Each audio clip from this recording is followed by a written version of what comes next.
денешното интервју разговараме со кандидатот за претседател на Граѓанската опција за Македонија, господинот Зоран Поповски.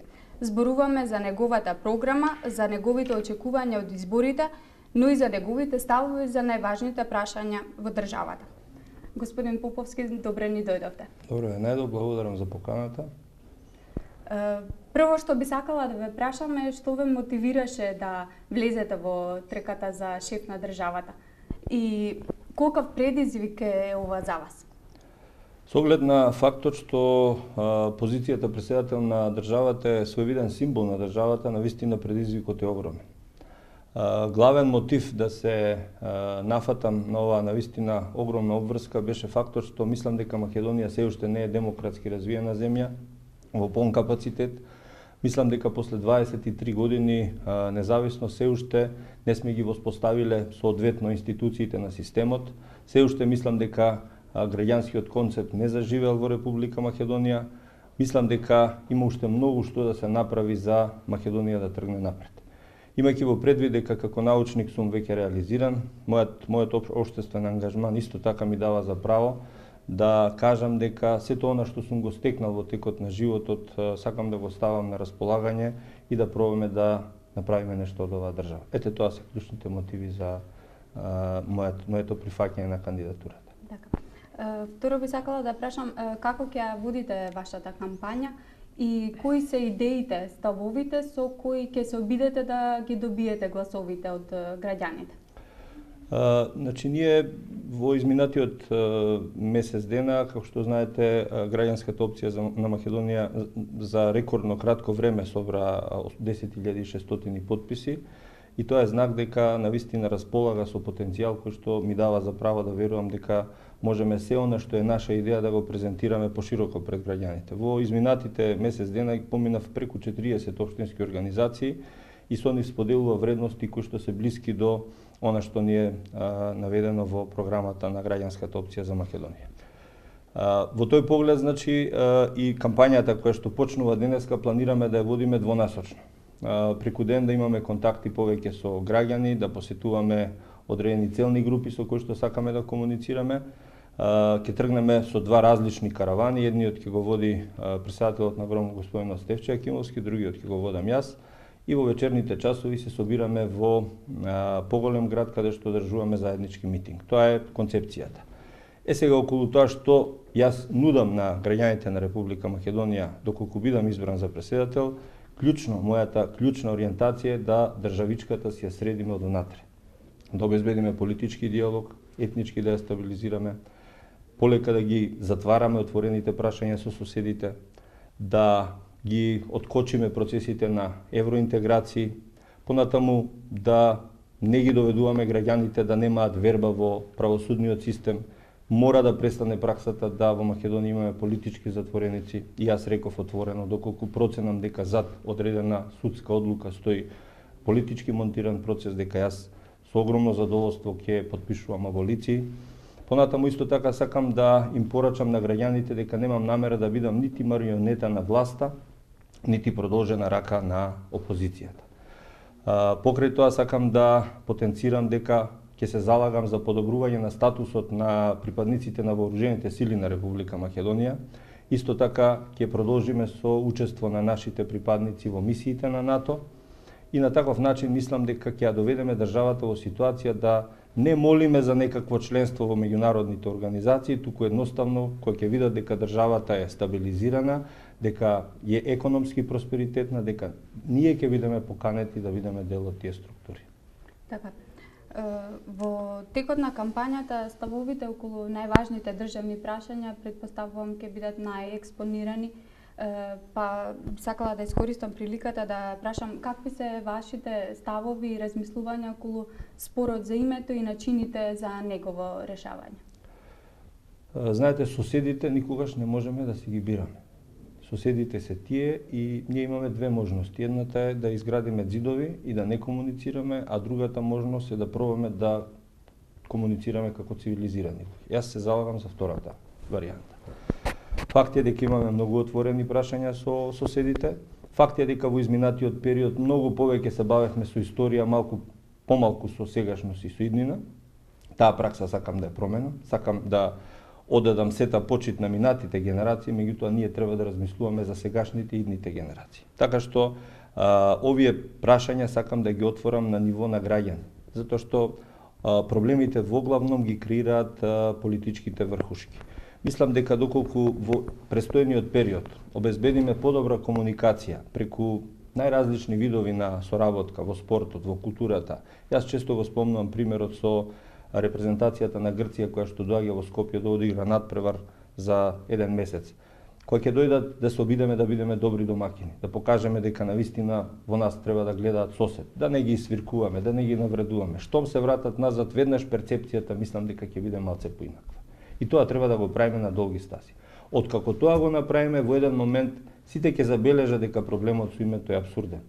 Инаку, јас многу сум дециден во тој поглед. Нема отстапување од името Македонија и нема играње со идентитетот на граѓаните во Република Македонија. Тоа се моите позиции од кои што нема да отстапам. Во однос на Република Бугарија, мислам дека таму треба да пробаме да некакви историски недоразбирања надминеме, да клучен збор во тие комуникации ни биде зборот реципроцитет, а во однос на недоразбирањата, односно нивното негирање на нашиот идентитет, нацијата и јазикот, мислам дека нив треба конечно да им стане јасно дека Македонија е држава, дека ние си имаме своја нација и дека македонскиот јазик не е никаков акцент на бугарскиот јазик. Ако тоа го разберат, мислам дека понатаму многу лесно ќе се разбереме.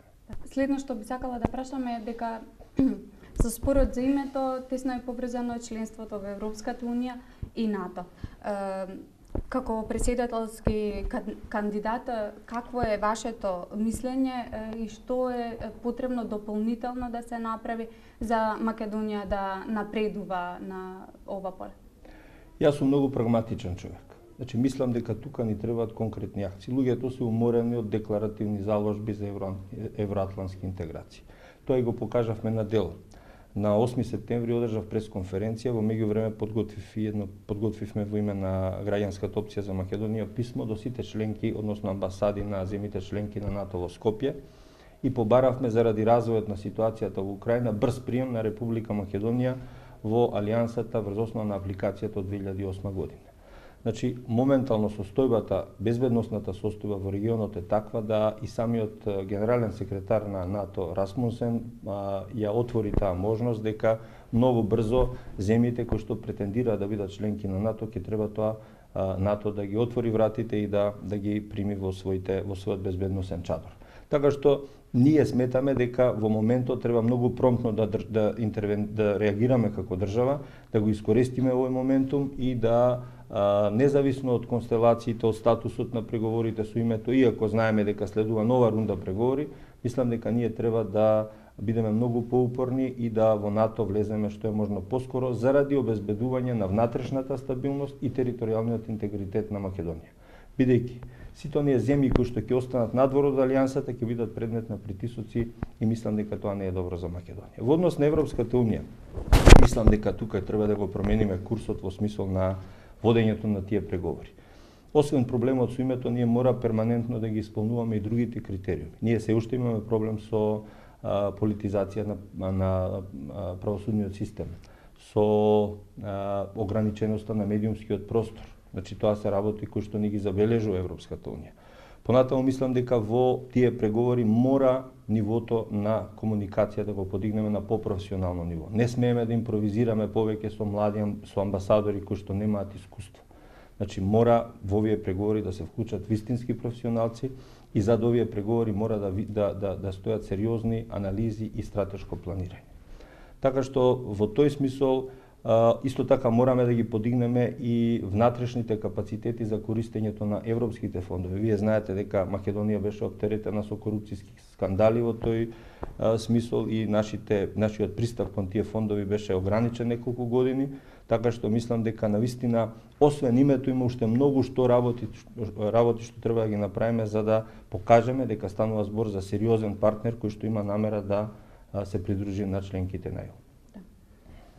Пред да се појавите како претседателски кандидат на ГРОМ, вашето име во јавноста стана познато по Потпис оставена одлука за околу училиштето, конгреси и манастири во Скопската населба Чај.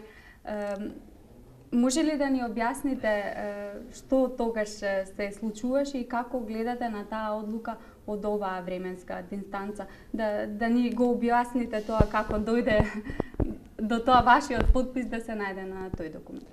Значи, прво сакам да ви кажам дека навистина обидите да се дефокусира јавноста од вистинските проблеми во државата достигнуваат максимум сега. Мислам дека јас и се уморив објаснувајќи во јавноста дека јас во животот немам подпишано таков документ. Значи, не може да најдете документ во кој што стои дека во моментот кога сум донел решение да дел од училиштето Лирија се одвои, заради тоа што таму немало услови за едукација на толков број на ученици, да почне изградба на ново училиште, значи во тој момент апсолутно не е спомнато името на тоа училиште кое што треба да се гради. Или народски кажано, на нероден Петко никогаш не сум ускроил капа. Во меѓувреме се случи изборите во 2006 година, јас завршив со мојата работа во Министерството, така што јас немам подпишано акт во кој што се споменува тоа име. Меѓутоа, што е уште полошо? Се заборава на благородната страна на целава оваа работа, дека ние создадовме услови да децата учат во тоа училиште. Забораваме дека училиштето Лирија го носи тоа име, не знам, преку 30-40 години и никој до сега на тоа не реагирал. И на крај велам, јас сум горд што сум подпишал решение за одвојување на дел од училиштето Лирија за да се обезбедат услови за едукација на децата. А тие кои што сакаат тоа да го инструментализираат и да го користат сега во некакви кампањски цели, нека им служи на чест.